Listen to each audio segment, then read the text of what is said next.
भारत के राष्ट्रपति, जब ये शब्द सुनते हैं तो जहन में क्या आता है? एक ऐसा पद जो पूरे देश की एकता का प्रतीक है, या फिर एक ऐसा पद जो हमारे संविधान का प्रहरी है, उसका गार्डियन? असल में ये दोनों ही है। तो सवाल ये है कि इन दो बड़ी जिम्मेदारियों के बीच भारत के राष्ट्रपति की भूमिका कैसे संतुलन बनाती है। चलिए आज इसी को जरा गहराई से समझते हैं। अच्छा, इस पद की भव्यता को समझने के लिए जानते हैं शुरुआत कहां से करें? चलिए उनके पते से करते हैं। एक ऐसी इमारत जो सिर्फ ईंट और पत्थर की नहीं है, बल्कि सत्ता, सम्मान और इतिहास से बनी है। 340। जरा सोचिए, एक घर जिसमें 340 कमरे हों, हर कमरा जैसे इतिहास की कोई कहानी सुना रहा हो। ये सिर्फ एक नंबर नहीं है, ये इस पद की विशालता को, इसके कैनवस को दिखाता है। जी हाँ, हम बात कर रहे हैं नई दिल्ली के राष्ट्रपति भवन की। और ये कोई मामूली निवास नहीं है, ये दुनिया में किसी भी राष्ट्र प्रमुख के निवास से बड़ा है। आप सोचिए, ये इमारत ही इस पद के ग्लोबल कद का पहला परिचय करा देती है। तो ठीक है, इस आलीशान भवन में रहते कौन हैं? इसमें रहते हैं भारत के प्रथम नागरिक, हमारे फर्स्ट सिटीजन। संवैधानिक तौर पर देखें तो राष्ट्रपति ही हमारे राष्ट्र के प्रमुख हैं। और हाँ, हमारी तीनों सेनाओं यानी भारतीय सशस्त्र बलों के सुप्रीम कमांडर भी वही हैं।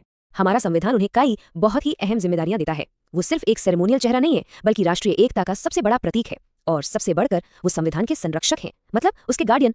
लेकिन देश के इस सबसे ऊंचे पद पर कोई पहुंचता कैसे है? क्या हम और आप सीधे वोट करते हैं? नहीं, इसका रास्ता आम चुनावों जैसा सीधा बिल्कुल नहीं है, बल्कि काफी अनोखा और सच कहूं तो दिलचस्प है। तो सबसे पहले तो ये देखते हैं कि इस पद के लिए योग्यताएं क्या हैं। हमारा संविधान उसके अनुच्छेद 58 में ये साफ बताता है, उम्मीदवार को भारत का नागरिक होना चाहिए, उम्र कम से कम 35 साल हो और उसमें लोकसभा का सदस्य बनने की योग्यता होनी चाहिए।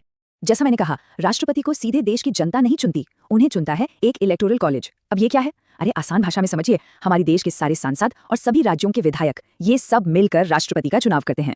अब यहाँ पर मामला बहुत ही दिलचस्प हो जाता है। पता है, हर विधायक और सांसद के वोट की कीमत बराबर नहीं होती। नहीं, ये एक बहुत ही कॉम्प्लेक्स गणित से तय होती है। और इसका मकसद क्या है? मकसद है केंद्र और राज्यों की आवाज में एक बैलेंस बनाना। ये सिस्टम ये पक्का करता है कि हर राज्य की आबादी का सही प्रतिनिधित्व हो।